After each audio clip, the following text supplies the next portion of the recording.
अस्सलाम वालेकुम वरहमतुल्लाहि वबरकातुह। उम्मीद है कि आप तमाम अल्लाह के फजल व करम से बखैरियत व आफियत होंगे और अपनी तबीयत का ख्याल रखते हुए दवा बराबर लेते होंगे। मेरे वीडियोस रिश्तेदार भी सुनते हैं, दोस्त अहबाब भी सुनते हैं और कई नए लोग भी सुनते हैं।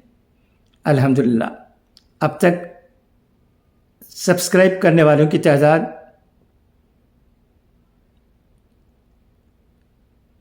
बढ़ती आ रही है। 1500 से ज़्यादा लोगों ने सब्सक्राइब कर दिया है। ये खुशी की बात है। अगर आपने अब तक सब्सक्राइब नहीं किया है तो सब्सक्राइब कर लीजिए ताकि आपको हमारे वीडियोस मिलते रहें, आप अटलांटा की खबरें सुनते रहें, देखते रहें। यहाँ जो कुछ हो रहा है उसका जिक्र मैं वीडियो के ज़रिए करता हूँ। ये बहुत लोगों को पसंद आता है। इस वीडियो के ज़रिए मैं एक अहम बात भी कहना चाहता हूँ।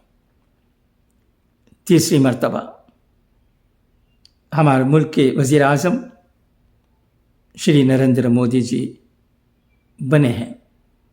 लोग न जाने क्या क्या कहते हैं, मगर ये हुकूमत फ़ौरन गिरने वाली नहीं है।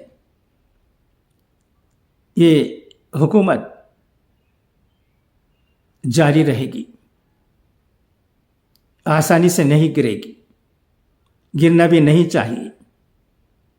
अगर वो दो लोग जिनकी मदद से ये हुकूमत बनाई गई है अपनी तायद वापस लेते हैं तो वो कहीं के ना रहेंगे।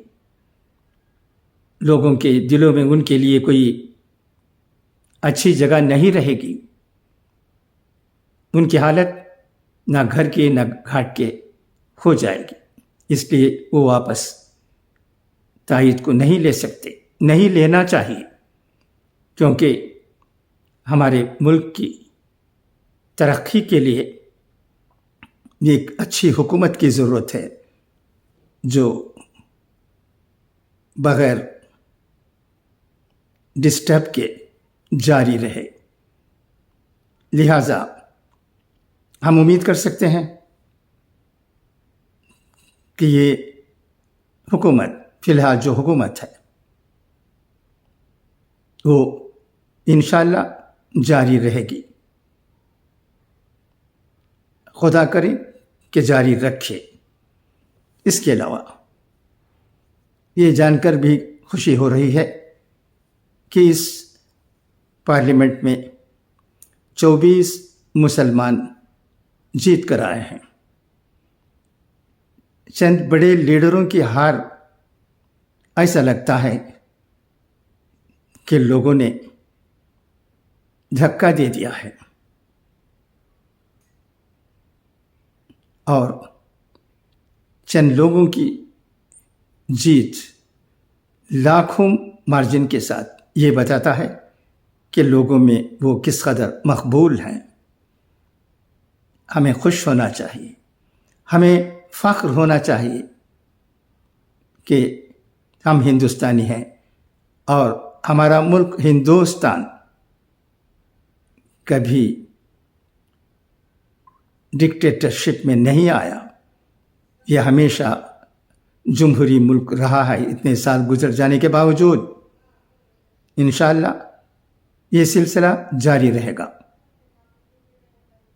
खुदा करे कि हम सब मिलकर हमारे मुल्क को मजबूत बनाएं और इसमें उन लोगों को लाएं जो सचमुच हमारे मुल्क की तरक्की के लिए कोशिश कर सकते हैं और लोगों की भलाई व बहबूदी और उनमें खुलूस व मोहब्बत को मद्देनज़र रखते हुए काम करते रहेंगे। ऐसे लोगों की हमें ज़रूरत है।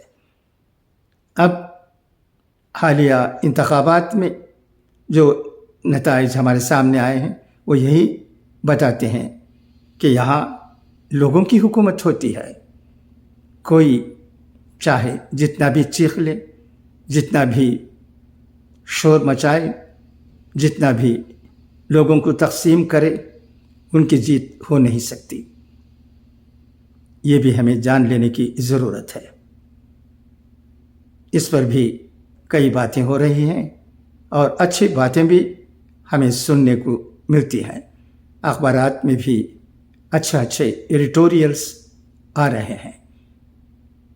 یہ سب یہ بتاتا ہے کہ ہمارا ملک ایک جمہوری ملک ہے اور یہاں رہنے والے لوگ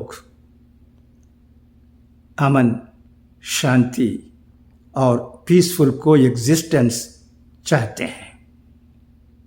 دعا ہے کہ اللہ ہمارے ملک کو ہمیشہ ترقی دیتا رہے۔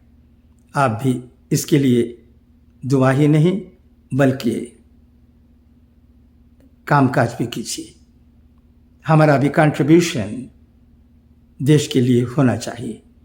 وہ کام بھی ہندوستان میں رہنے والے لوگ بھلی بھانتی کر رہے ہیں، اس میں شک ہی نہیں ہے۔ تو ہم یہ یقین رکھ سکتے ہیں کہ ہمارا ملک ترقی کی راہ پر گامزن رہے گا اور ضرور ایک سپر پاور بنے گا۔ اچھا، تو اب اجازت، انشاءاللہ پھر ملاقات ہوگی۔ خدا حافظ، فی امان اللہ۔